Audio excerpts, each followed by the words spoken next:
Good afternoon, I bid to everyone here, distinguished chairperson, lecturers, presenters, and all participants. Welcome to the parallel session in the International Conference of Media and Communication Mention 2021. And my name is Kuroshini and I will be your MC for today. I will be assisted by Muhammad Amiruddin in this parallel session. This is session B12 with the team Media and Youth 2, and the chairperson for this session is Associate Professor Dr. Abdul Latif Ahmad. We have 4 paper presenters with us today, and each presenter is given 10 to 15 minutes of presentation time. If any of these presenters could not give a live presentation due to internet problems, we will play back their video, but we hope that the presenter is available for question and answer session later. And without further ado, over to you, Dr. Latif. Thank you very much, Kuro, for being a great MC and a great welcoming to all the teams today. It's the 4 o'clock slot, always a challenging slot from everyone. Thank you as well. My technical team is Amiruddin, if I'm not mistaken. Is that true? Thank you so much, yes, Mr. Amiruddin. Thank you so much. We are very happy to have the theme Media and Youth today, and this is the second topic on media and youth, and we have 4 great presenters who will be presenting. Will all 4 be presenting, Ms. Kuro? Yes, Doctor, we have 3 video presentation which was pre-recorded, and we have 1 live presentation. Okay, so why not we have a live presentation to start off, rather than Dr. Shahizan have to wait for everyone to do the video. So can we invite Associate Professor Dr. Muhammad Nur Shahizan Ali to present a paper with the topic resepsi komuniti belia ke atas isu politik dalam dokumentari Kisah Tauke Mancis dan Minyak Tumpah 2010. Dijemput Dr. Shahizan. Dr. Shahizan seorang presenter live secara live. Kita mula dulu. Boleh jadi macam tu. Tanya orang buat program. Okey, dijemput Okey, apa ni? Ini maksudnya nampak ke tak? Saya punya ni. Okey, nampak. Nampak Doktor, nampak. Okay. Bismillahirrahmanirrahim. Bismillahirrahmanirrahim. Assalamualaikum warahmatullahi wabarakatuh. Dan selamat petang. Very good afternoon to everyone. Alhamdulillah, syukur. Ini kenapa saya pilih tajuk ni, kerana dokumentari ini sebenarnya dia sangat sensitif, yang mana this is because of ada isu tentang ethnicity issue regarding kuil Hindu di section 19 Shah Alam yang hendak dirobohkan dan menimbulkan satu konflik, ethnicity konflik, dan telah menghasilkan sebuah dokumentari yang mana dokumentari ini telah menang pada Freedom Film Fest Festival dengan tajuk nama saya hilang.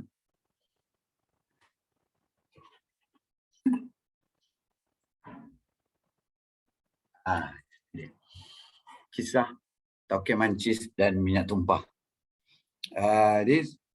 Dokumentari ini sebenarnya dia mengisahkan tentang satu kuil Hindu di section 9 yang akan dirobohkan, dan dia menimbulkan konflik agama, etnik dan pelbagai interpretation. There are a lot of interpretation regarding this documentary, and this interpretation actually make some what they call it ethnicity without boundaries, yang mana menyebabkan ada dalam kalangan grup-grup tertentu yang cuba untuk menjadikan isu ini sebagai platform kepada mereka, terutamanya dalam konteks membawa isu-isu yang melibatkan politik. Jadi, berbahagia ini, saya akan membentangkan sedikit tentang dokumentari yang melibatkan bagaimana reading, how the youth community read the interpretation of this documentary in the sense of political issue. Jadi apa yang akan saya tunjukkan ini adalah tentang bagaimana mereka melihat atau membuat interpretation atas sebuah dokumentari yang pulang kepada mereka sebenarnya macam mana mereka nak interpret, tapi saya menumpukan hanya kepada political issue. Pada asalnya sense of documentary itu sebenarnya dia mesti ada semua aspek inilah, iaitu dia mesti ada dia punya authenticity, dia mesti ada fidelity, dia mesti ada verisimilitude, dia mesti ada truthfulness, dia mesti ada faithfulness dan neutrality. Bermaksud dokumentari ini sebenarnya dia ada satu benda yang sangat factual, yang boleh membawa kepada makna yang sangat natural dan bukan benda yang direka-reka. This is not the fiction, this is all the factual. And all message from the documentary must be factual. Okay.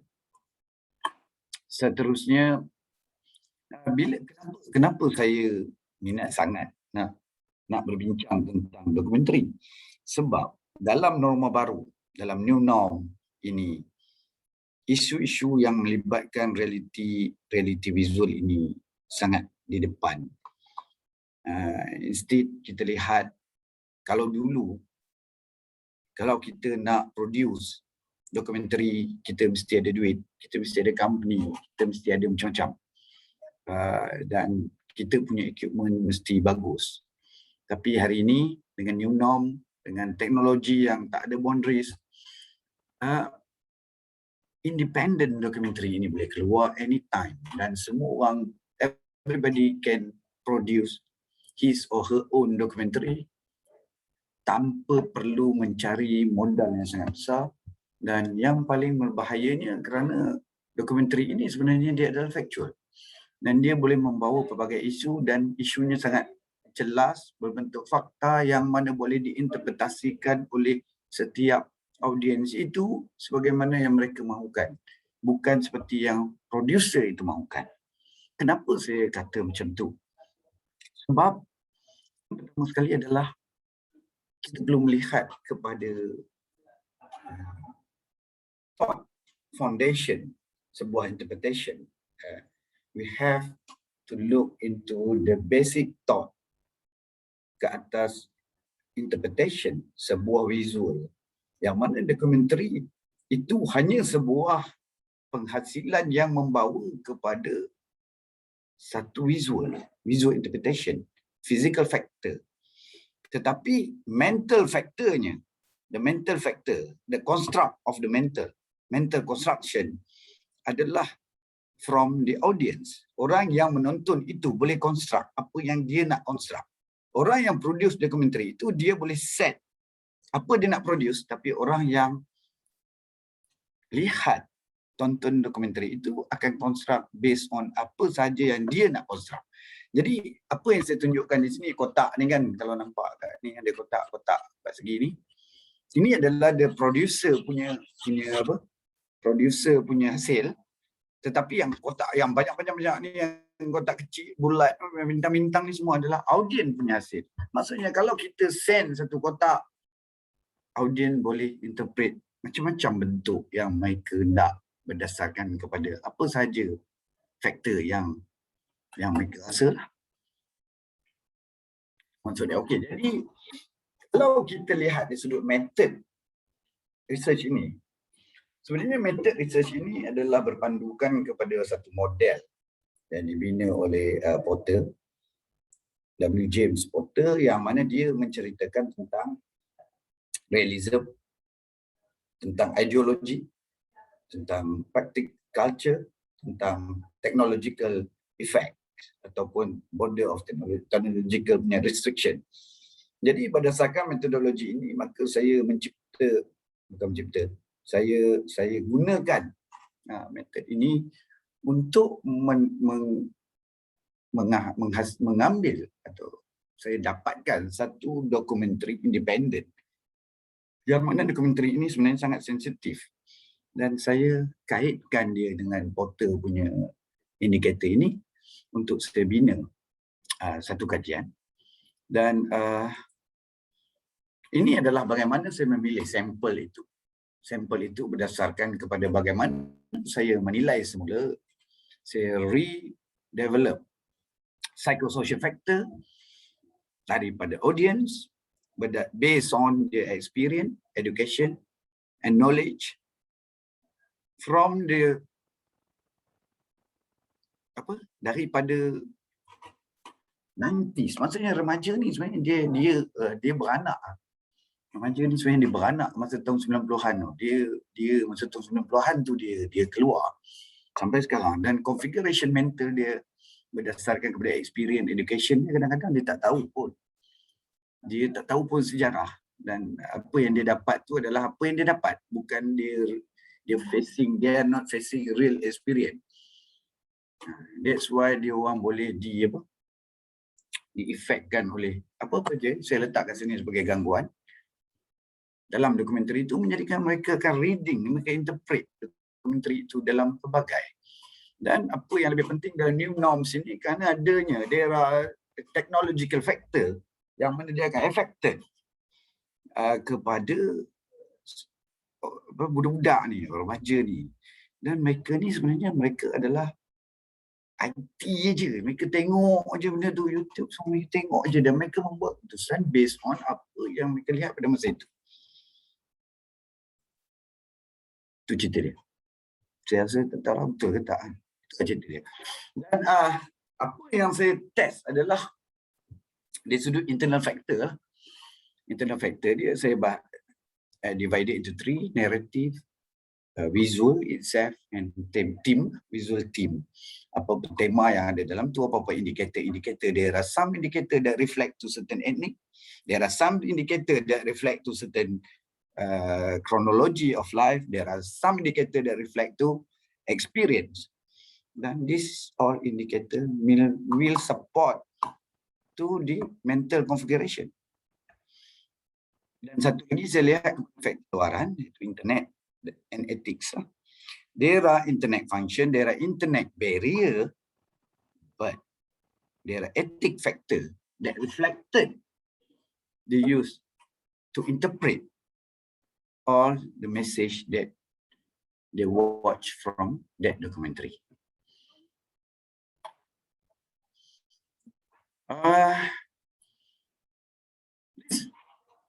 Ini adalah satu kelok. Dia apa? Dia punya chart bagaimana sebuah dokumentari itu terhasil. Dan dia sebenarnya dia tak ada beza sangat dengan filem. Tapi dia lebih karo sini. Ada masa banyak lagi. Seminit lagi kan tinggalan? Boleh lagi Dr. Syaizan, boleh. Boleh. Tak ada isu. Dia sebenarnya dia macam James Bond lah. No time to die kan. Dia ada sebenarnya keluk tu. Cumanya keluk dokumentari ni dia lebih apa? Dia sebenarnya dia ada hook.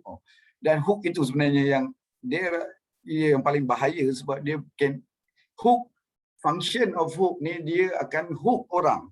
Dia akan lock audience untuk terus stay tune dan untuk mereka ini meneruskan, continue watching, dan terusnya dia akan interpret pelbagai-bagai yang mana masa hook itu sebenarnya adalah climax dia.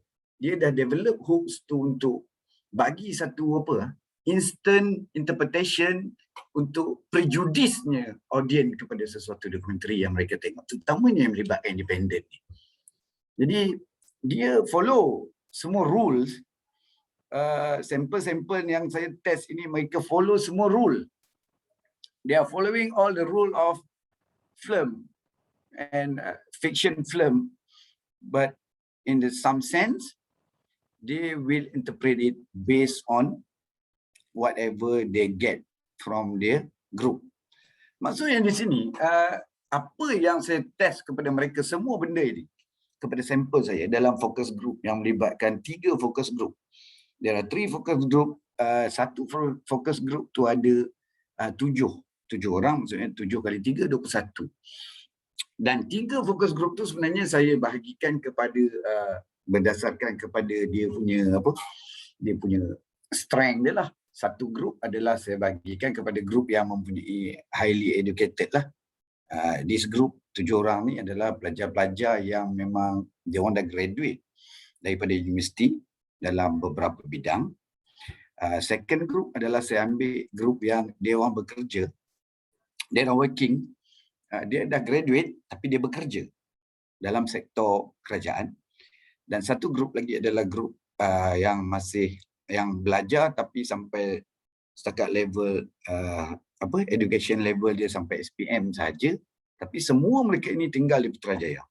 Kenapa saya pilih Putrajaya? Why I choose Putrajaya? Because of Putrajaya bagi saya adalah satu tempat yang mana seharusnya internet barrier dan dia orang punya mindset dia orang tu seharusnya dah sama rata lah, dia orang dah expose dengan pelbagai kan. Jadi daripada 3 grup itu, apa yang saya nampak sebenarnya mereka, the main result yang saya dapat adalah mereka ni semua sebenarnya terpengaruh dengan setiap sense yang dihasilkan oleh sebuah production documentary based on dia community. Community ni maksudnya kalau dia ada WhatsApp group, kawan-kawan dia, kawan sekolah dia ke apa, kawan universiti, dia akan dia akan ke arah untuk mempercayai keseluruhan maklumat dalam tu tanpa dia buat checking apa-apa. Sebab bagi dia kawan-kawan dalam grup ni sebenarnya boleh percaya lah. Kalau tidak takkan dia nak duduk dalam grup tu kan.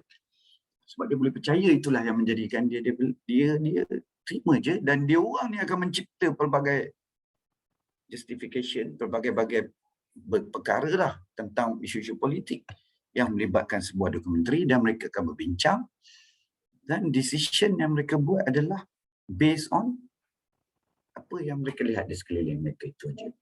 Dan apa yang saya nampak, bagi grup yang graduate dan bekerja, mereka ini sangat terpengaruh dengan climax of documentary.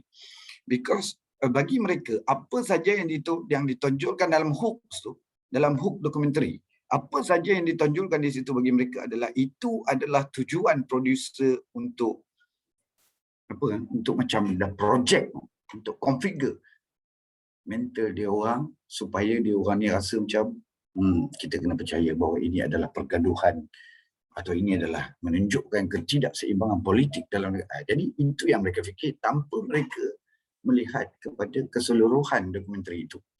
Tapi bagi kumpulan yang pelajar universiti yang tidak bekerja, mereka ini nampaknya lebih terbuka, yang mana bagi mereka sebenarnya banyak sentimen yang dihasilkan dalam dokumentari ini bagi mereka adalah sebagai tujuan untuk provokasi. Tapi saya tanya kenapa mereka berkata begitu, kerana bagi mereka sebenarnya provokasi ini perlu dibuat untuk menghasilkan isu. Tapi bagi grup yang dah bekerja, walaupun mereka ini educated dan bekerja, mungkin mereka terikat dengan dunia pekerjaan mereka sehingga mereka tak fikir jauh sikit lagi daripada itu. Itu yang saya nampak lah. Tapi saya kena buat lagi kajian tu, ingat. Masanya lah kan. Cukup agak kan. Okey. Jadi apa sebenarnya yang saya jumpa sebenarnya? Bila saya lihat daripada internal factor and external factor, the conclusion when I reach into the internal factor and external factor, only ethic issue considered by everybody, especially Malaysian, they understand that ethics play a big role to make some defensive through the ethnicity issue, especially in the new norm. Sebab bagi mereka, dengan adanya ethics atau yang perkataan yang saya gunakan, individual filtering, they will filter by their individual knowledge to send whatever message to other people, because they tend to understand that every message have their own effects. Itu je. Terima kasih, Dr. Latif. Okey, Dr. Dr. Shahizan, terima kasih banyak-banyak. Ya, sama. Menarik ya, I think documentary isu sensitivity, isu yang selama ni menjadi sukar untuk dipaparkan ya, telah dikupas dengan cara yang cukup menarik pada hari ini. Mungkin Dr. Shahizan, kita terus buka soalan boleh tak? Sebab lepas ni 3 video kan. Tak apa, Kita tanya ke panel kita kalau ada dan saya soalan. rasa dia orang pun mungkin tak tanya kot. Betul. Kita tanya, mungkin ada soalan ni. Kita tengok dulu. Guru, kita ada soalan ke? Mungkin kita boleh tutup screen, share, stop sharing. Okey, kejap. Saya apa perlu saya buat? Saya perlu share. Betul, macam tu. Stop sharing. Sharing kejap. Share screen, lepas tu, sorry. Kejap, new share, ada apa? Stop Mana saya punya stop share. Alright, okay. Alright, okay. Can we get questions from the panel? From the participants hari ni? I have a question. Alright, yes, pretty. Hello, Encik Sariza. Ya. Hello. Dr. Shahizan. Tak apa-apa. It's okay. Saya ada soalan. Saya rasa adakah kerajaan perlu bertindak untuk melaksanakan beberapa langkah atau cara-cara untuk menambah lagi pengetahuan kepada generasi muda tentang isu ini? Itu je. Okey. Terima kasih. Dr. Priti Dr. Priti. Bukan doktor. Lama-lama jadi ya. Pelajar. InsyaAllah one day, right? One day, Yes. Okey. Sebenarnya dokumentari, sebenarnya new norm ini mencabar. Dia really mencabar government, individual dan society untuk kita buat apa yang dipanggil sebagai self filtering. Sebab bila teknologi itu terlalu besar, yang mana message itu tak ada boundaries, semua orang boleh dapat message, susah untuk orang tapis message, dan infodemic ataupun demik ni terlalu banyak, menjadikan semua orang kadang-kadang tak terfikir bahawa ada sesuatu elemen yang mengganggu, yang sebenarnya ada agenda-agenda tersendiri untuk develop sesuatu isu. Dan ini terutamanya dari aspek political issue lah. Sebab nak dekat election lah apa benda semua ni, semua orang akan ambil kesempatan. Jadi, berdasarkan kajian ini, and based on my study, as my result, the factual result is our audience is really truly believe inside dia community. Dia community ni sebenarnya bila saya definisikan dalam kajian saya, WhatsApp group yang paling kecil yang dia pegang.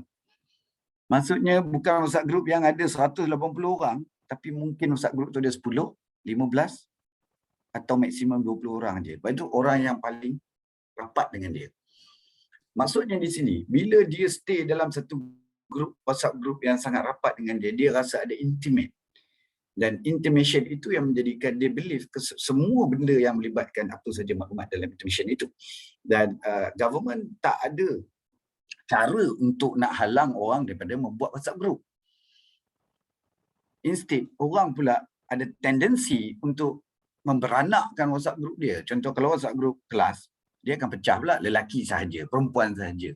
Yang suka ini saja, yang tak suka. Jadi dia akan buat grup yang lebih kecil untuk dia membina intimasi yang lebih dekat. Jadi apa yang government buat sekarang ini dah betul, iaitu pertama sekali dia menggunakan perkataan keluarga Malaysia. Yang mana dia hendak menimbulkan intimasi itu, iaitu supaya kita rasa kekeluargaan antara kita. Dan bila kita ada rasa kekeluargaan itulah yang menjadikan kita rasa nak buat satu benda yang baik untuk orang lain. Dan dasar-dasar yang sedia ada tu dah cukup bagus, cumanya di sini adalah individual filtering itu penting. Maksudnya individual literacy. Bermaksud di sini tak perlu semua orang belajar tentang nak buat video, tentang buat dokumentari, tak perlu. Cumanya yang paling penting adalah mereka perlu belajar macam mana cara untuk buat checking ataupun intercheck setiap mesej yang diterima, dan dia perlu discuss benda itu secara terbuka. Dan bila sampai satu stages yang mana society kita dah makin literate dan makin ada sifat kekeluargaan, mereka akan slowly tune diri mereka untuk lebih alert tentang perkara ini. Terima kasih saudara Dr. Priti. Dr. Priti. Thank you, Dr. Ya. Priti. Alright. Ada apa persoalan lain? Terima kasih. Ada apa persoalan lain? Semua terpegun dan terkesima dari segi. Any other questions? Tak adalah tu, Tek. Tak Tak ada. ada lah tu. Okay. Kalau tak ada macam tu, saya nak ucapkan terima kasih kepada Dr. Shahizan.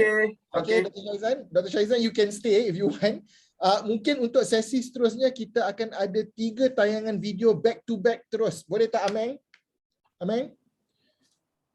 Yes, sir. Can we have the presentation back to back terus? So saya akan perkenalkan dulu the 3 presentation. Is that okay? It's 3 videos, right? Yes. Okay. So the 3 videos will be by Diki Andika dengan presentation bertajuk The Reality of Digital Media Literature on Marginal Adolescents in West Java, Indonesia. Seterusnya daripada Imran Semudu dan Prof. Saudawo by the influence of Twitter on social support among university students, and this is from IIUM. Before this, Diki Andika is from University Kebangsaan Malaysia, and also we've got from Adlin Aris on social media and youth from MMU, a PhD candidate here in MENTION on the content analysis on Sky Castle and teen depression. Now, for all of this course, we will be showing this video back to back. Is that okay, Amang? Yes. So Sure. right after the video, it'll be another video straight away. And if I'm not mistaken, is any of the authors here to answer Q&A? Yes, Doctor. Yes. Okay. Mr. Imran is here with us. All right. I can't get hold of Mr. Diki Andika, but Miss Adeline Aris have already told me that she can't join us today. All right. So Mr. Imran will be waiting for after the 3 presentation. Is that okay? To have your question? Because it's always just playing the video at one shot. Okay. All right, Ameng, you handle the next session, all the 3 videos. Thank you.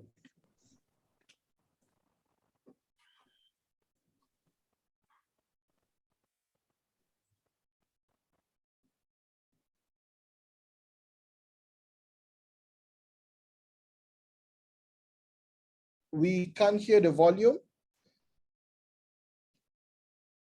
Are you using the advanced sharing options or?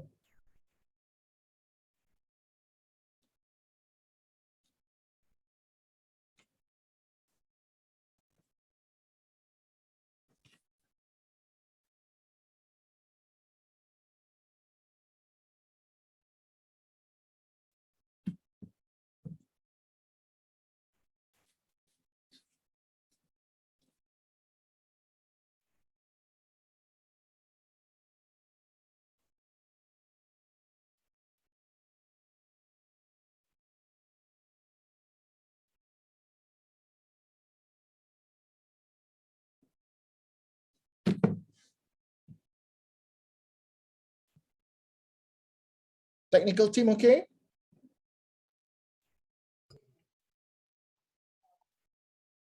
Assalamualaikum warahmatullahi wabarakatuh. My name is Diki Andika. I'm student in Mention UKM for PhD program. I will presentation for my paper about media literacy with title The Reality of Digital Media Literacy on Marginal Adolescents in West Java, Indonesia. Introduction. Digital communication, media technology hits various layers of society, its level, gender, and social economic status. So it can be said that people know life in the information age. It is true, especially for people who live in urban areas such as Jabodetabek, Jakarta, Bogor, Depok, Tangerang, Bekasi in Indonesia, and other provincial cities. The rapid development of digital communication technology also attacks people's social lives, including cyberbullying, spreading hoax news, hate speech, online games, and pornographic content. The effects of this action are not trivial because they can damage the younger generation of the nation successors and damage the integrity of Indonesian citizens. Objective. The 5 elements in the structure of knowledge will be briefly described by author: media content, media industry, media impact, and railroad. This study examines the realities of media literacy, including the factors that affect the orphanage and orphans in an orphanage based on a boarding school in developing media literacy. Methodology. The research principle in a qualitative research approach with qualitative described methods serve as a guide for researchers to examine the time of media literacy in children in orphanage Bekasi city area in Indonesia. Results. The policy of the orphanage education program prioritizes religious education so that it does not provide routine guidance and education about digital communication media. Orphanage children spend their daily time studying religion. There are no specialisms, and teachers regularly teach orphanage children about digital communication media. As a result, orphanage children have not maximally know digital media communication technology and can understand, filter, evaluate, and criticize social media content. Research on the digital media literacy of Panti Hidayah foster children shows that there has not been a change in the pesantren. The pesantren has not trained itself to be modern. It is evident in terms of digital media literacy of foster children based on communication technology such as the internet they do not yet have. Implication for research: the Hidayah Orphanage did not design of curriculum on digital media technology education. One of the students' coach, Ustad Hetami, during an interview, he said that orphanage children are predicted to participate in the Tahfiz Quran program.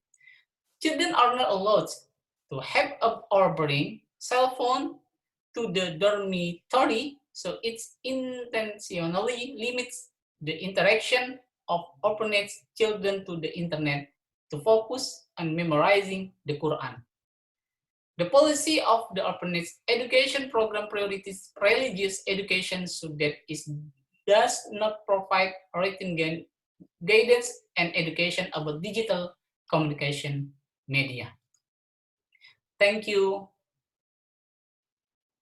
Wassalamualaikum warahmatullahi wabarakatuh.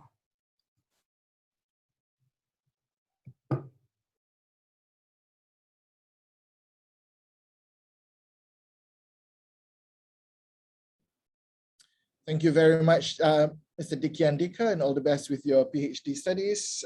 Back to you, Ameng.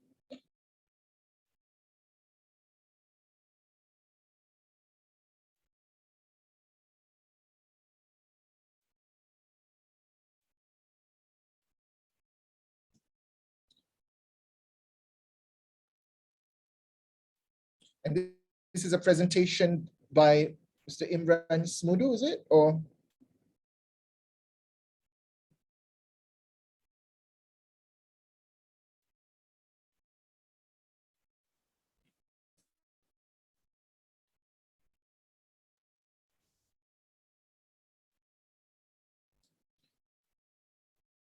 presentation by Mr. Imran Smudu and Professor Saodah Wok. Just to let you all know that Professor Saodah Wok has attended almost all of the mentioned conference from the very beginning. And we've actually given her an honorary award for that. And we are very happy to always have the support from Prof. Saodah Wok. So, technical team, if you could play the video. Assalamu alaikum wa rahmatullahi wa barakatuh. I'll be presenting the topic, the influence of Twitter on social support among university students.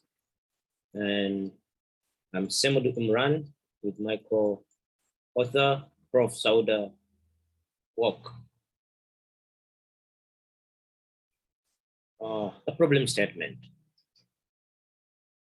Higher education institutions have incorporated social media platforms. However, little has been done to expand on the usefulness of these applications or platforms to increase social support.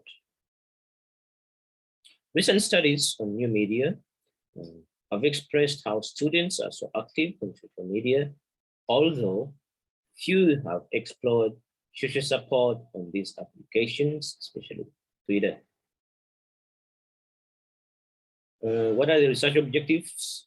Number one, to find out the usage of Twitter among university students. Two, to determine the level of Twitter usage, attitude, social experience, and social support in using Twitter among university students. And three, to determine the relationships between Twitter usage, attitude, social experience with social support among university students. Literature review. Students use Twitter to stay updated with friends, family, and news, besides following their stars or celebrities. And this is by King and Song as of 2016. Social support promotes psychological well-being and is one of the determinants of students' social adaptation. Students get social support on Twitter through accounts offering social assistance. Twitter social support accounts are created for university students to offer support and care, as well as linking students to the university management and thus influencing their information consumption and microblogging with friends. This is by Elias and others as of 2013. Theoretical framework, the study adopted a social theory, which was developed by Cohen and Wills in 1985. The theory resonates the importance of social support as an interpersonal resource that enables individuals to cope with anxiety and stress. The theory describes the link between social support and mental health, reflecting the role of specific supportive actions in enacting support and providing assistance to students to overcome stress. Perceptual framework used based on the theory of social support. The conceptual framework in figure 1 was developed, and we can see that there is a positive H1, hypothesis 1 shows there is a positive relationship between usage of Twitter and social support. In hypothesis 2, there is a positive relationship between social experiences in Twitter and social support. And hypothesis 3, H3, show there is a positive relationship between attitude towards Twitter and use of social support. The methodology. The sample population were students at International Islamic University, Malaysia, and at Gombak campus. Data collection was through online Google self-administered questionnaire, and the respondents were sampled using simple random sampling. And in terms of data analysis, the statistics for both descriptive and inferential using means, standard deviations, and frequencies, percentages, and correlation, as well as regression analysis were used. Going to the findings, we observed that the majority, that is more students used Twitter for searching information, that is at 38.8%. And next were 24.8 making friends, as well as 22.8% using Twitter for education purposes, and 7.2% learning new culture, and lastly, 6.4% using Twitter for getting information and commercial details. In terms of Twitter usage proficiency, more than half, that is a 52% good at using Twitter. 30%, that is 3 in 10, excellent. 12.4% average, 4% fair, and 1.6 poor. How about frequency of using Twitter? 44% often use Twitter. 24.8% always use Twitter. 25.2 use sometimes, and 6% rarely use Twitter. More findings, using the zero order and bivariate correlation between the variables. And we can find results showing that there was a moderate significant relationship between Twitter usage and social support at 0.514, which was significant. And then there was no relationship between social experience using Twitter and social support. And there was a strong relationship between attitude and social support. To further find out more, we had to do a multiple regression, and the results indicated overall there is a positive statistically significant relationship between usage of Twitter and attitude, and that is at 0.499. There was no significant relationship between social experience using Twitter, which shows a coefficient alpha at negative 0.002, and with adjacent with R squared being 0.403, meaning that based on this, the predictor was positive. In conclusion, a total of 215 respondents participated in this study coming from different backgrounds, both Malaysians and international students at the International Islamic University Malaysia, IIUM, and Gombak campus in Futuristic. And female students were higher than male.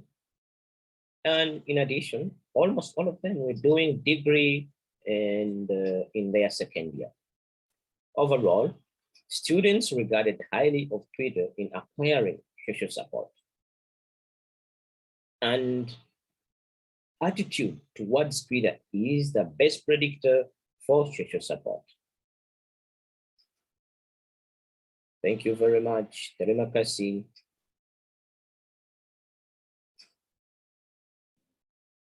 Thank you very much, Mr. Smudu Imran, for a very interesting presentation. I believe Twitter has been a very popular tool among the young people of today. So we look forward for the next presentation here. Ameng? Hi, Assalamualaikum and good day. My name is Adeline Aris, and together with my research members, Ms. Novi Erlita, Ms. Sofia Aunul, and Mr. Diki Andika, we are all PhD candidates of MENTION FSSK. So before I begin with my presentation, first and foremost, I would like to apologize for not being able to join the room today because of my current condition. I just had my fifth chemo cycle and currently experiencing some side effects, and it would, be a bit overwhelming for me to be joining the live session. So here it is, a pre-recorded video for my presentation. So there is a slight change in the topic. It was supposed to be teens talk about teen troubles on Sky Castle K-drama, but because of the condition that I'm in, I was unable to carry out the qualitative study, which is a focus group discussion together with my team members. So we decided to do a content analysis on the K-drama itself and look for depression narratives or elements in the K-drama. So the topic that has been revised is a content analysis on Sky Castle and teen depression. Okay, so this is a very popular K-drama. It is available on Netflix, and it revolves around stories about family stories about academic competition. I'll go very detailed into that later.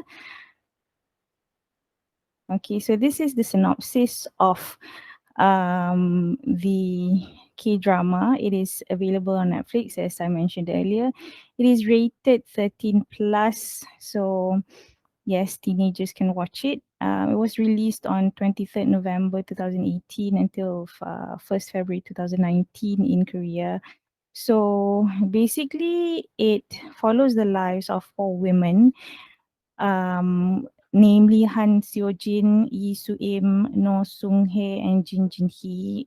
So these women live in a very luxurious neighborhood called Sky Castle. Definitely, they have other neighbors as well, but the story mainly focuses on these 4 women. And each of these women, they have very successful husbands.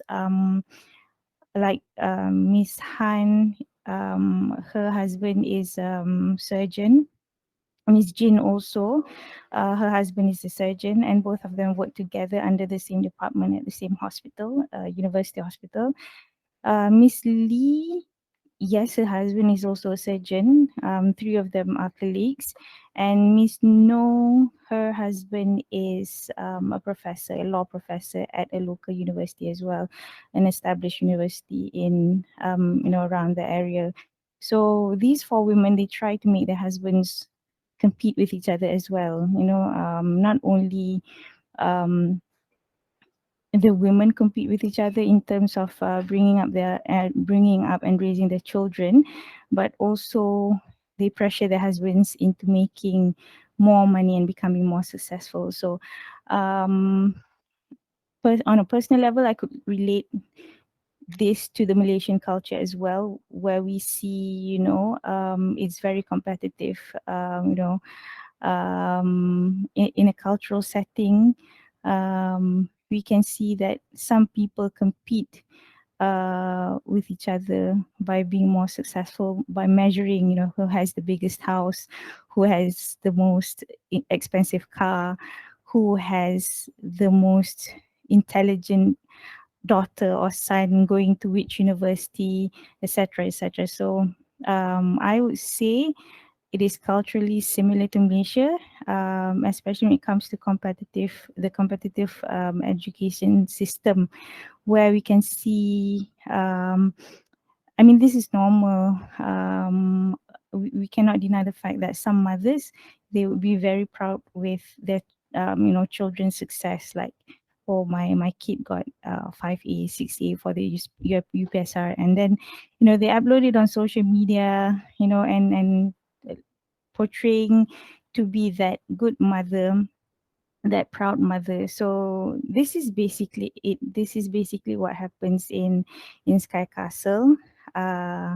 but without the social media part. But these mothers and women are very competitive with each other, trying to show who's the best mother and so on. All right, so moving on. This is a problem. This is just quite recent, where you have this politician or senator. He says that Korean dramas are influencing teens to commit suicide, in which a lot of people were against this statement. Okay, especially K-drama enthusiasts such as myself. I would say that not really, but you cannot pinpoint at one one problem, saying that these teens are actually being influenced to commit suicide, or they have depression because of Korean dramas and so on, where in fact there are a lot of other factors that have been proven being the main source of or the main factor of a teenager becoming depressed, and it is definitely not Korean or K-drama, unless someone carries out a research to to prove that that factor. Okay, so these are cases in the past where children as young as those going to primary school, they commit suicide because of pressure at school, okay, or perhaps pressure because of academic pressure, being pressured by parents.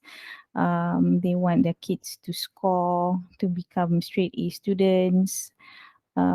The pressure and the burden of being that perfect student could, lead to stress, could lead to depression, could lead to anxiety, and then in the end, they would,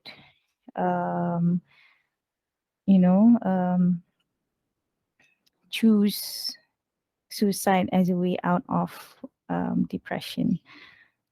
So while I was doing a previous paper on 13 Reasons Why, also another very popular Netflix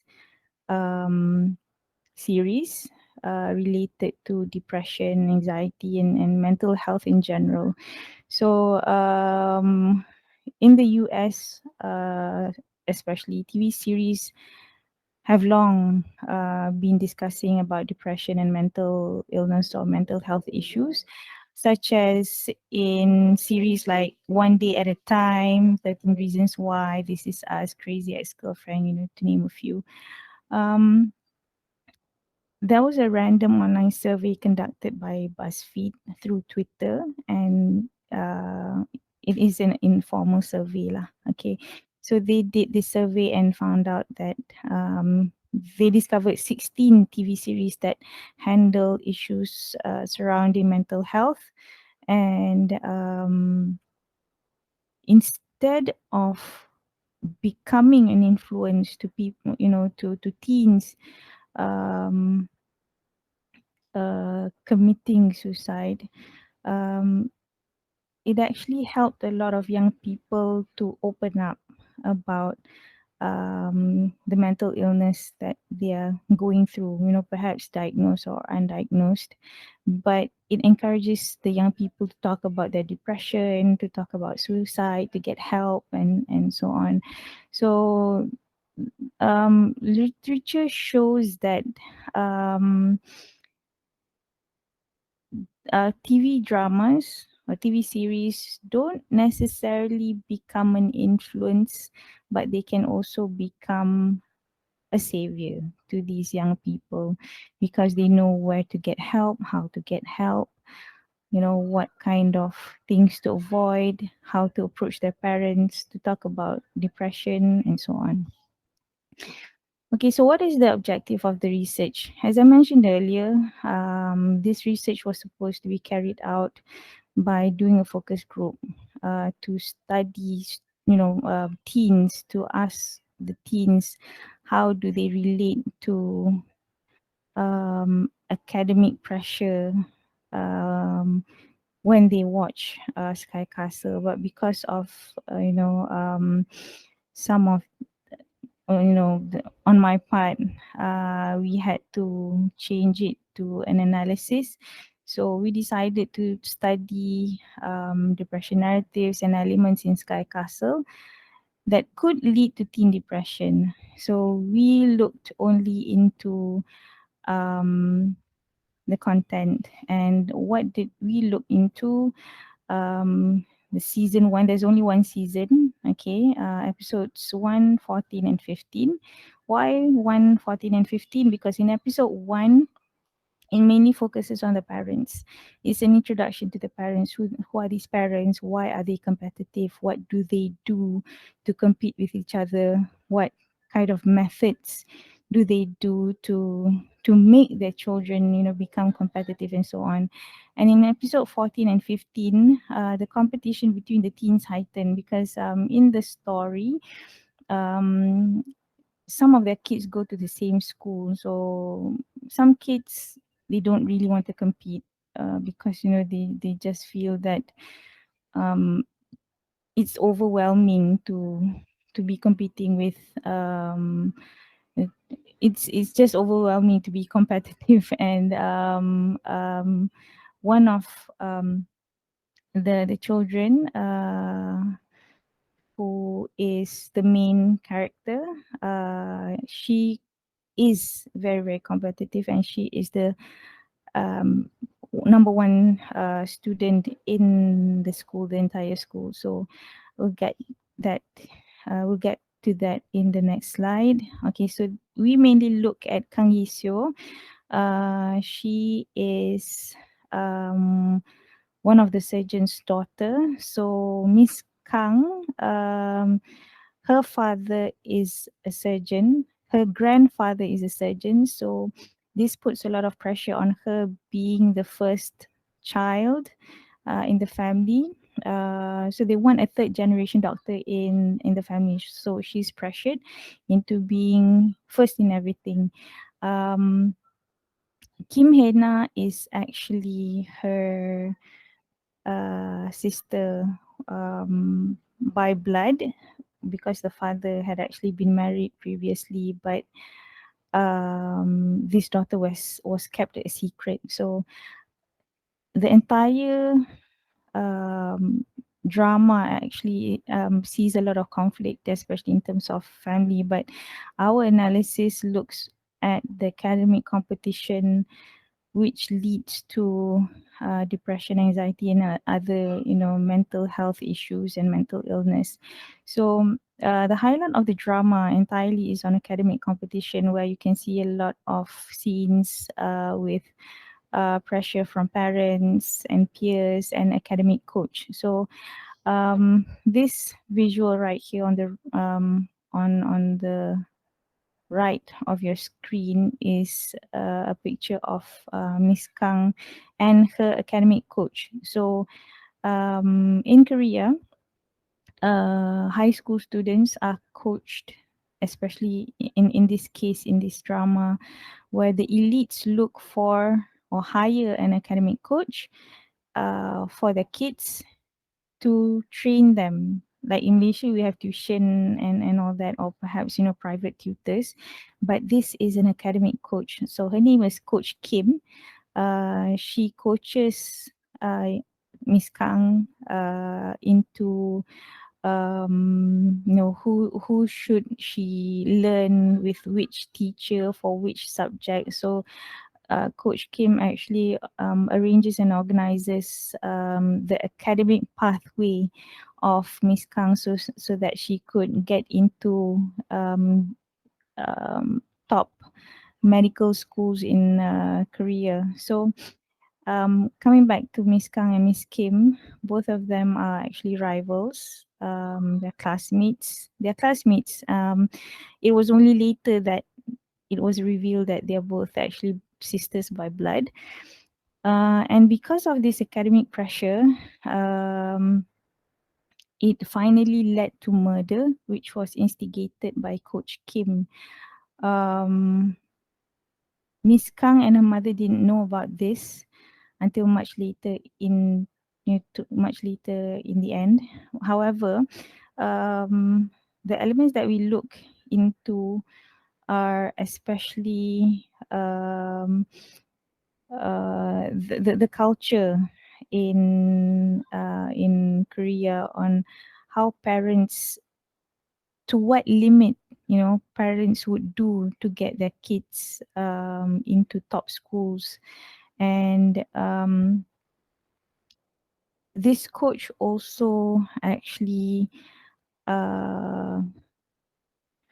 even goes to the extent of stealing exam papers so that her client would succeed. And when her client succeeds, definitely her, you know, her reputation becomes more becomes stronger, and she gets better clients in the future and gets paid more when referred to by other parents. So in this particular analysis, especially between these two characters, because the competition is heightened in episodes 14 and 15. The highlight is the murder. But in between the two series, Miss Kang slowly shows or portrays problems like anxiety because she is pressured to succeed not only by the mother but also by the coach, and she starts to suffer from depression because she finally finds out that Miss Kim is actually his sister, and the only, you know, problem or the only obstacle for Miss Kim in becoming the #1 student is because she has no support. But actually, she's very intelligent compared to Miss Kang, and Miss Kang knows this. So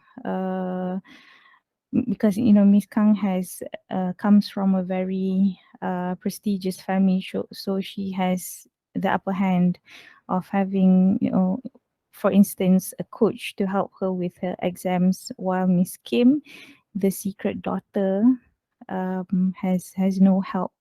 But actually, you know, they are very competitive with each other with very, very close exam scores. So there are a lot of scenes actually that I would like to share, but because we have very limited time, I am only able to conclude and summarize, you know, the elements that lead to these depression narratives. There are scenes that show,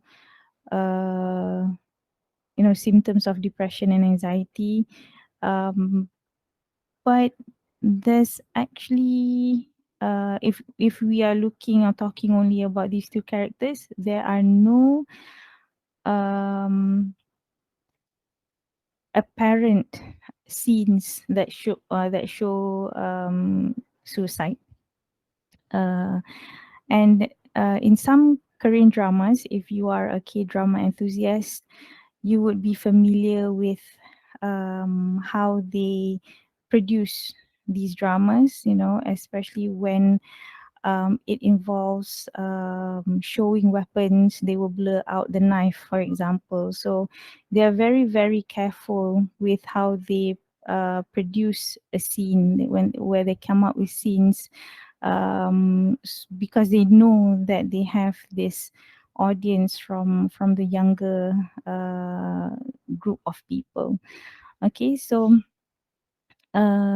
next, yes, finally the conclusion. As I said earlier, there are depression narratives that exist in the drama, and as I said earlier,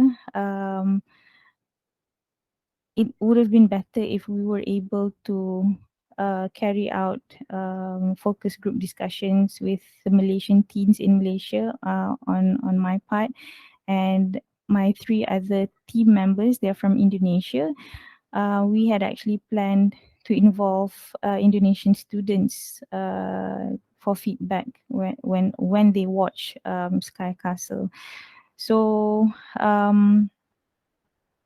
to achieve more conclusive and relevant answers, I would definitely suggest to have that focus group discussion. And while we have analyzed the content of the media, I believe that interview questions can be developed through this basic content analysis, because once we have a strong foundation or grasp on these Korean dramas, because looking back at the problem, this senator said that Korean dramas is one of the main factors of teenagers committing suicide. We should first look at the content, develop questions, and then, carry out the focus group discussion or interviews with these students from Malaysia and Indonesia. So I think I will end my presentation right here at the conclusion. So thank you very much for listening. This is my email if you have any questions or comments.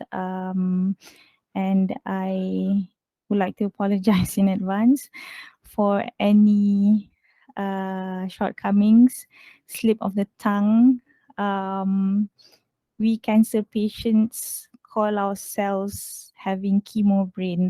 That's what I'm having, chemo brain. Sometimes I like space out. So thank you very much for listening, and all the best with the next presenter and everyone's presentation later on. Thank you.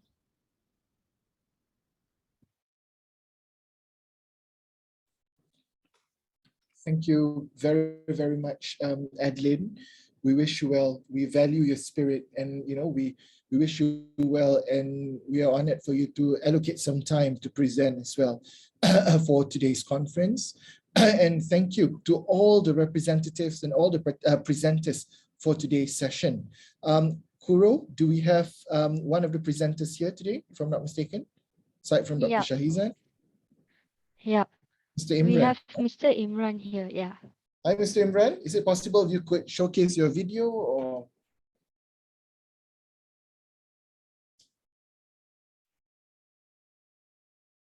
Mr. Imran? Twitter, right? Yeah. I don't think he's here. Kuro? Well, I'm here. Doctor, yeah. Sorry, yes? I don't have the camera on, but okay. Thank you, Imran. I'll be able to speak. All right, great. With that picture, a lot of people are going to be worried about asking you a question, but there's a good strategy there, Imran. Sure. They should be like me, a lion. A lion, lion. Yes. Yeah. Is there a question from anyone in the team? Yeah. I thought I had a question just now. I had a question, yeah. Is there any question for Mr. Imran?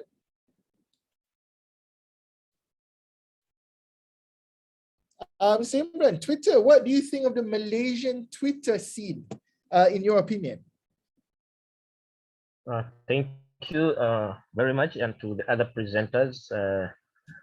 The landscape Twitter, I would like to say that besides the topic I'm presenting in this conference, generally the Twitter, I don't know whether I'm biased, but it is there's a good thing about it, and I'll talk about the bad thing. Since my topic talks about social support, I realized there is a killer syndrome where there is a lot of cyberbullying, and people, I've seen a lot of people coming to judge people on the fast. They want to kill a person. They want to share anything that they want to. I don't know where they call it, viral, something like that, without getting the best side of everything. So I think that's not good. It's a very bad culture, using social media, especially Twitter, to abuse people, to victimize, body shame, and all these negative things that bring a lot of comparison. And I don't know what they do, but for me, that's how I see it.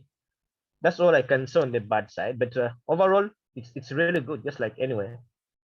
All right, so it is very supportive as well. People do need Twitter can act as a support for people who's being cyberbullied, because you see there's this group of people or communities who would back you up, you know, who would support to all any issues that you face. Yeah, sure.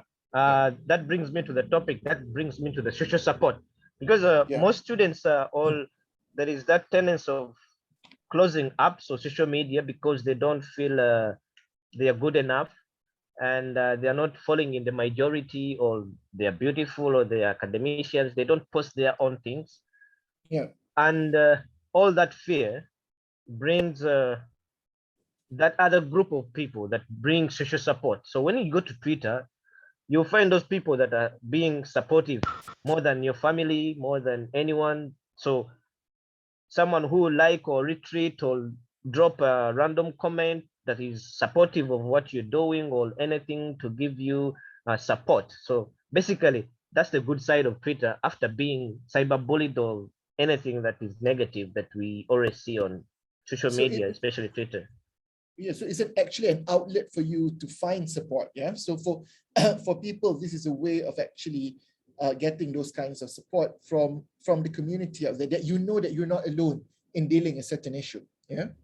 Exactly. Yeah. So some people, they may not get "I love you" from their parents all year round, but they may be buying food. They may be buying them every gadget, iPhone, and everything. And but getting that "I love you" or "oh, you did well, you get B plus, so next time me I failed, I got D." So someone is there to support you. Yet your parent says, "Why didn't you get A?" or something like that. So if you get people on Twitter or something like that, you find several other Twitter accounts that are supportive or giving you all these random positive vibes. I think this is what Twitter support I'm talking about, especially given that there is this cyberbullying, there is all negative things. People who have Twitter accounts but never post anything, they are silent. It's not that they are silent, but they fear, or they're in fear of rejection or whatever. They're in a minority, or they don't know what could happen because of people are there to, they call it trapping. I don't know, cyber people coming to abuse you, or if there is something that maybe you are driving on a road, and maybe it is an accident or something that happens accidentally, people post your picture, and then all the way they search for your name, for your IC, for everything, and they would start abusing you, not knowing this is something they could say, other than maybe saying we report you. It is the negative side. Most people end up with these mental disturbances, depression, anxiety, not feeling themselves. Yeah. I think what you're saying is in relation to what Ms. Adeline was talking about, mental health issues in the series Sky Castle, but it's actually really reflecting to what's happening in the real world today as well. And Twitter is a place where you can get support, or even at the same time, you can be even cyberbullied further. But let me get, we have two questions here, one in the chat box and also one from Irdina. How's your question like, Irdina? Hello, can you guys hear me? Yeah. Yes. Okay, so I have a question for Sir Imran, because Sir Imran said that some people come on Twitter to somehow receive validation because they don't receive love or support from people around them in daily lives. But I also okay, not me, but I've heard from other people, like other people tell them that they shouldn't go on Twitter and talk about their problems or share about their feelings, because why would you want to share them online when you can journal them in a book? So my question is, what are your opinions on this kind of people who kind of keep other people from sharing their feelings online? Because I know that some people, they feel comfortable talking online, which is their Twitter platform, rather than talking it to other people or journaling. Imran, yeah. Thank you. Sorry, I didn't get your name. Oh, Saidina, thank you for your Irdina. question. What's her name again? Irdina. Oh, Irdina, thank you for your question. When you look at the variables of my paper, there is Twitter usage, there is social experience using Twitter, and attitude. Then there is a dependent variable called social support. I'll look at the attitude. The attitude you go with, I understand, I also do my journaling, but writing it down on paper, it may not bring the satisfaction I want.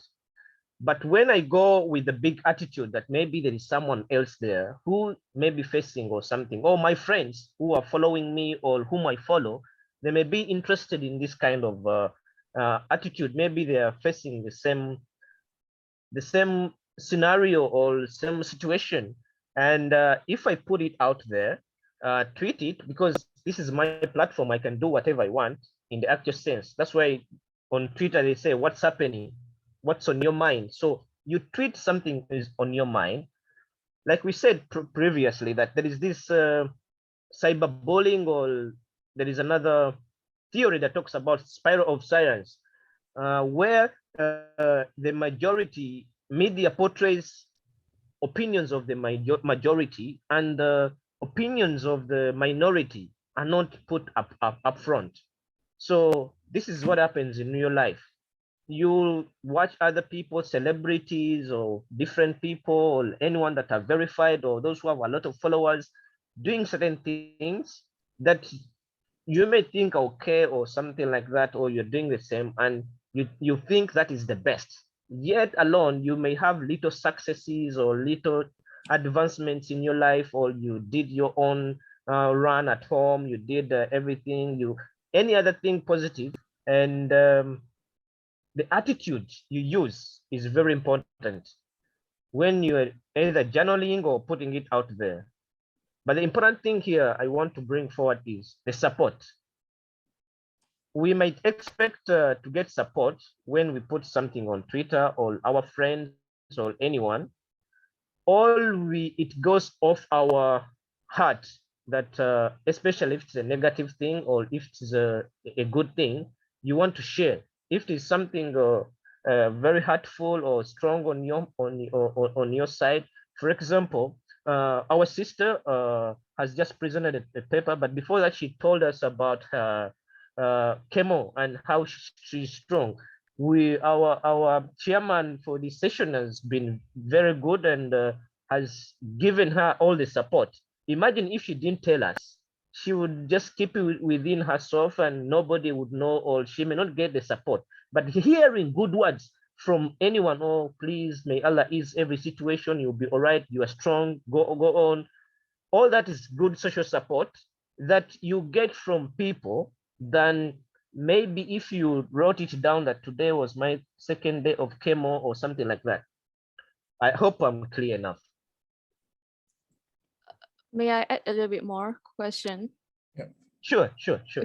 Because I also agree with what you said, but there also has been like an argument when a person shares their feelings face to face or online.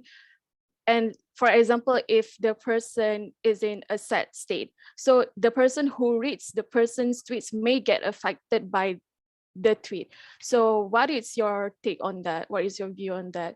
Because some people say that it's better to not share some of your problems online, because other people might get affected by our mental state, something like that.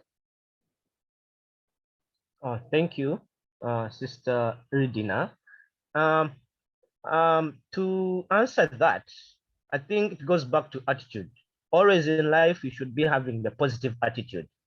And like in this paper, attitude is a very good predictor of social support on Twitter. For example, if you post that, oh, today I'm having one meal, And it is something sad. Other people are having 3 meals. They had breakfast, lunch, dinner, or even supper. But if you post something, in reality, you are surviving on 30 ringgit, so you have to go for all that little amount. It is something sad, but someone out there may be willing or wants to give anything or support or a word or encourage you that tomorrow, maybe you never know, you might have risk, someone might give you something. So talk about different things we face in life, or you're not successful, you're failing a subject or something. You'll find people, because this is a world, many people are using social media, especially Twitter. The negative side is always there. The positive is always there. Going to the attitude is very important, that you share what you think is on your mind, and hopefully someone might help you, or it gets off your mind. You may not need help, but you need someone to listen to you. If someone is able to listen to you when you like or comment or something like that, I think that's the best. Otherwise, people are always affected about the what is posted on social media, what is shown on TV, and every other thing.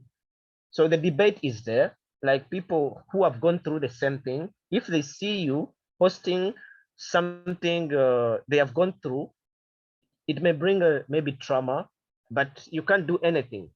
But it is better to there is something else we call social groups, social support groups. If you are people having maybe disability or something like that, or mothers who are having small children aged this age, they have social groups to help them discuss these problems and find out how they have gone through them, how they can be better, and even encourage each other. So the essence is to make sure that when you look at something negative or something that is depressing, if you don't like it, you go on. If you want to say something positive. It goes back to attitude. I think I've answered that. Thank you, Yeah. Imran.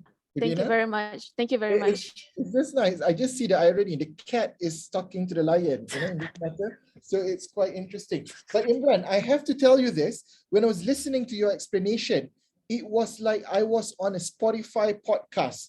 I was learning from you, like with such clarity of your voice and such passion that came out from you. I thought it was very, very clear to show your passion on that. So great job there. It felt like a podcast that I was listening to.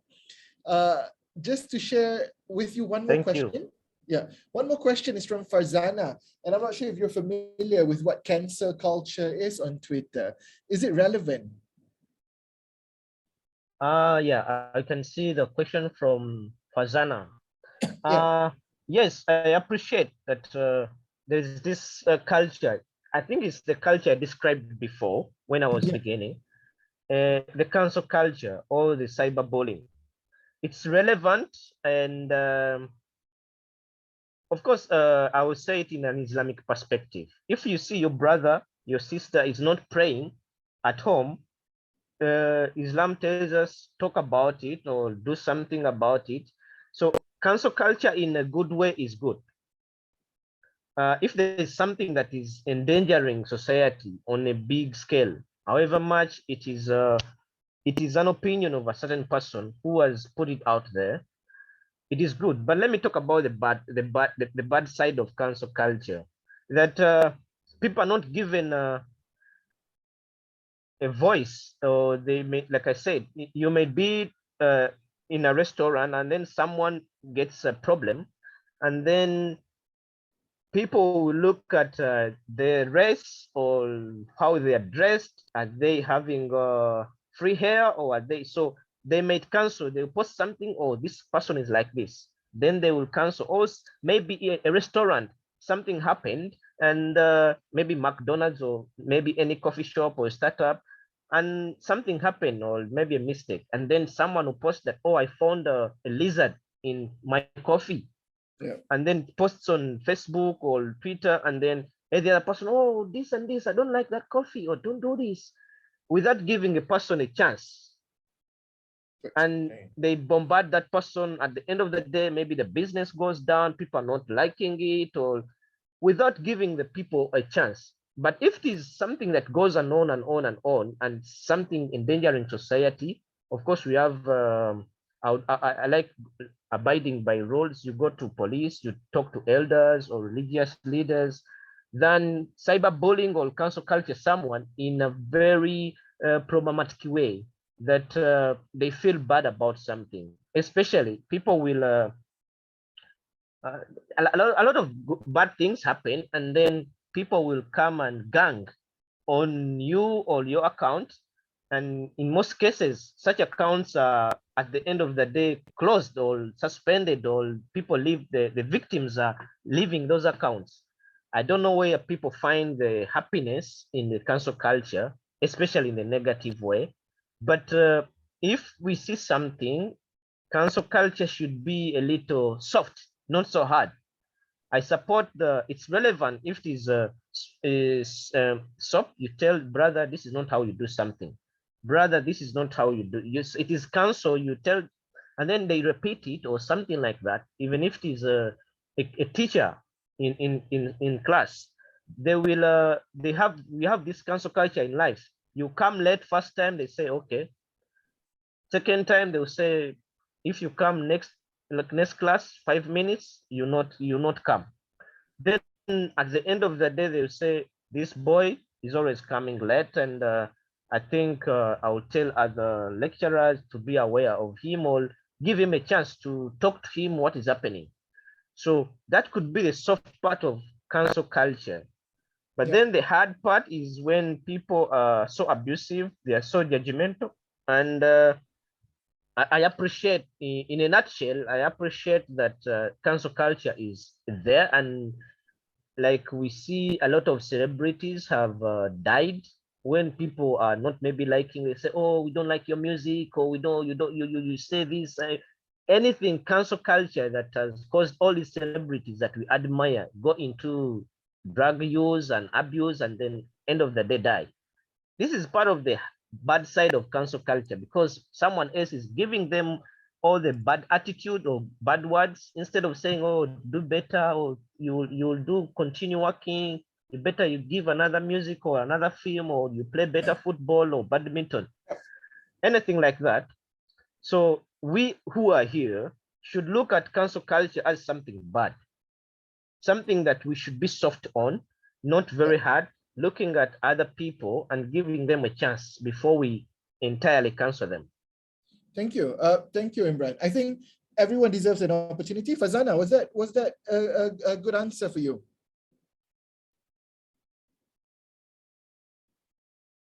Should be all right, Fazana? Okay. Sorry, you'll get back to me if you can write it down in the chat. Are there any more questions? But Imran, I truly agree with you. Everyone should be given an opportunity to explain. People tend to be overly judgmental and very fast in making opinions, and tend to focus on a sensational matter rather than trying to really get to know what is the real problem or their issues. So cancel culture should be viewed maturely, and it should be done rationally, and not something that you just do without understanding situation and circumstances. Okay. Anyone else? Question?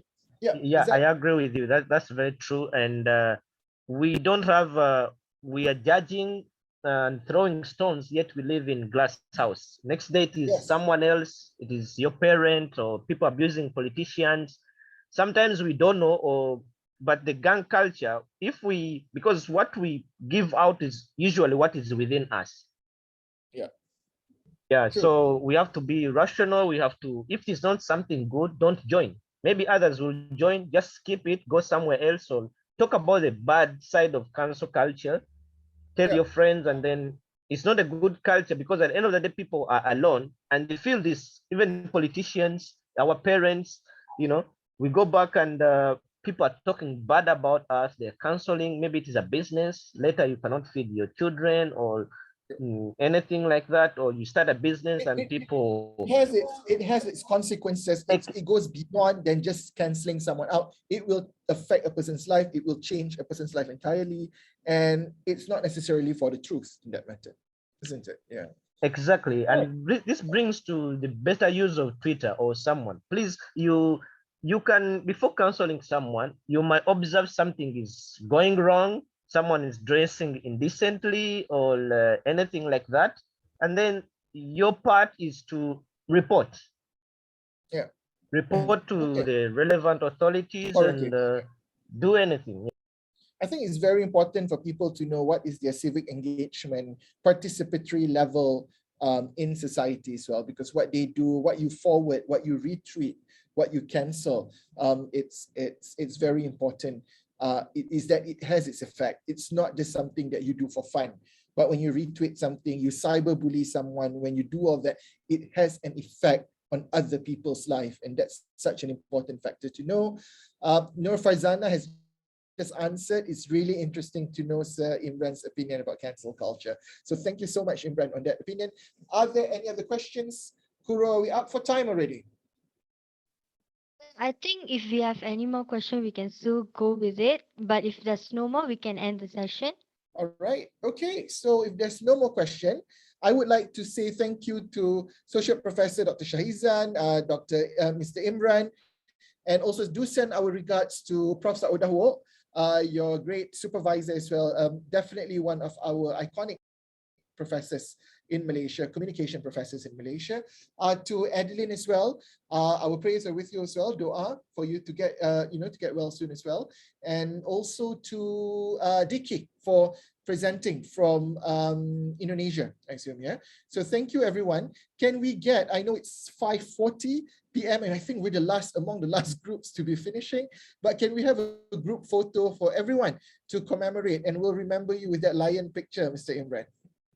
Thank you, everyone. Please give a reaction emoji for all the presenters today. And I think we've learned so much, such exciting thoughts. And I think you have a lot of fan base there, Dr. Shahizan and Mr. Imran as well.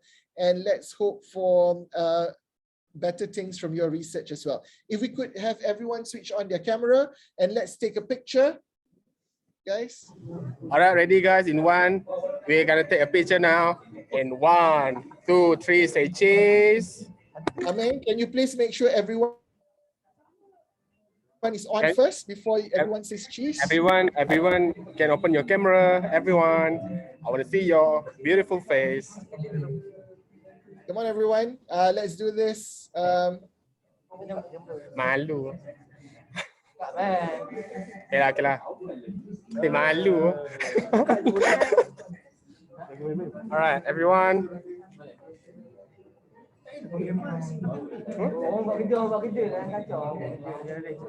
Okay, ready? 1, 2, 3, say cheese. Second page, everyone. 1, 2, 3. Say cheese. Last one. 1, 2, 3. Say cheese. Freestyle. 1, 2, 3, and cheese. All right. Thank you so much. Can you please share the picture straight away in the chat room? Thank you so much. Sure. Why not? So if some of you would like, thank you. If some of you would like the pictures, you can stay a little bit longer to download the pictures from the chat. To the rest of you, thank you so much for allocating your time, for spending this time to get to hear presentations from all these amazing professors, educators, and future scholars of Malaysia. So I wish again, thank you very much. We have Dr. Emma here, our chair is here. Dr. Emma, would you like to say something before we wrap up? Thank you very much, Associate Professor Dr. Blatia Ahmad, for chairing the session. I was really enjoying how you moderate the whole session, really enthusiastic. And I believe you all had a wonderful parallel session. And one of the most engaging one, because you're among the last one to finish. I was very privileged to be able to, go in at the last minute because I was in another parallel session before this. But thank you everybody for staying until 5:45. So that's the whole commitment from all of you. And congratulations, presenters. We are done with all our presentations for today, Alhamdulillah. And looking forward to continue our workshops, plenary sessions, as well as keynote sessions on the second day, and our networking sessions on the third day. So thank you, everybody. Over back to you, Dr. Latif. Thank you, and don't forget to download the pictures. Aming has already posted it in the chat room. Back to you, Kuro. Thank you. Dr. Latif. And with that, we have already reached the end of our session. And for the one last time, I would like to thank the chairperson, Associate Professor Dr. Abdul Latif Ahmad, all presenters today here, and all participants for this enlightening and fruitful discussion. So we have already reached the end of our session. We hope to see you again, and you may go back to the main session. Thank you. Thank you. Bye, Dr. Shah. Senyum sikit.